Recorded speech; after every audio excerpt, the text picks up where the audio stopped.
Hello, my name is Andrew Wright. It's good to be talking with you guys again. So for this week, the video, again, we're going to be talking about my personal research project, which will focus in on Operation Iraqi Freedom and Operation Enduring Freedom. For this week, the three sources, they were a bit different than the other three sources that I used because I feel like, and perhaps I talked about this in other videos, but we've been because of the databases we've been using when it comes to my particular project, I have been finding that it's been hard to find sources that are as deliberate about the topic. And this was, I believe it was either last week or the week before.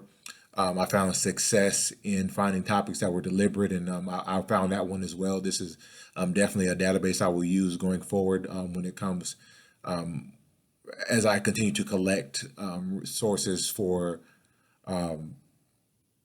my dissertation. One of the things I want to talk about before I get too deep into that is sometimes you have to have sources that kind of give you an overview, and you have to have sources that are deliberate and direct. And I think it's important to have both because the ones that are a bit more vague and that give you an overview, they step out of what I call the soldier's box. They step out of the combat warfighter, and they see things from a more of an objective view.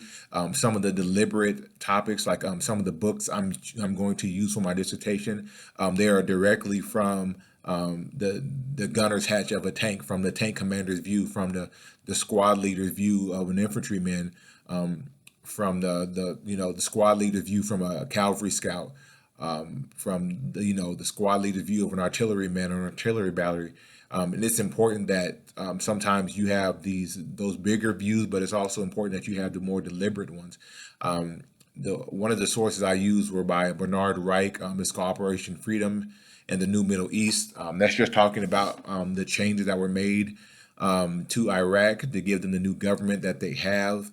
A lot of times we look on the news and we see the combat situation going on, and we don't see the end result. We don't see the end game, that the soldiers are actually there to bring about a new Iraq, to bring about a change in Iraq, and to have them their government up and running for themselves so they can function for themselves without our help.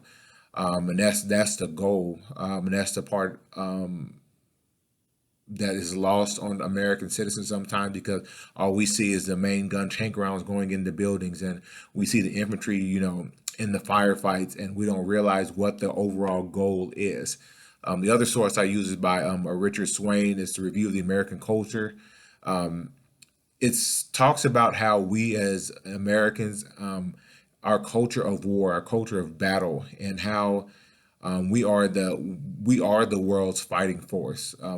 It's whenever the world or the UN, the United Nations, they get in trouble, or they have a situation where they have to declare war. It always seems that the United States does the bulk of the fighting, and that has become our culture. Is the culture of the big brother, the culture of the war fighter when it comes to the world's problems, and we've become good at that. There's a reason why we have the world's best military, and maybe not the biggest, but the world's best military, is because we know that the world depends on us for our fighting force and our fighting strength. The last source is by Benjamin Tuck. It's called The Iraqi Perspective. It's a report about Saddam's leadership. One of the big things that we had to do when we during the fight for Baghdad, and then during the subsequent major operations, was destabilize the Iraqi government, the Ba'athist government that was there under Saddam Hussein.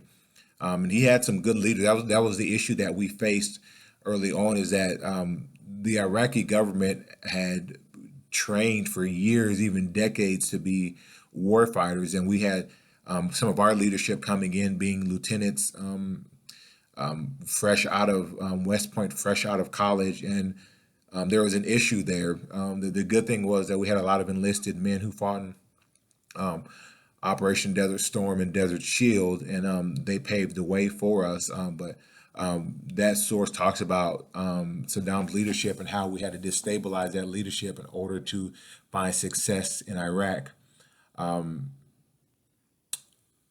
I look forward to hearing from you this week about my sources and about what you thought of this video, and I look forward to interacting with you for the rest of the semester.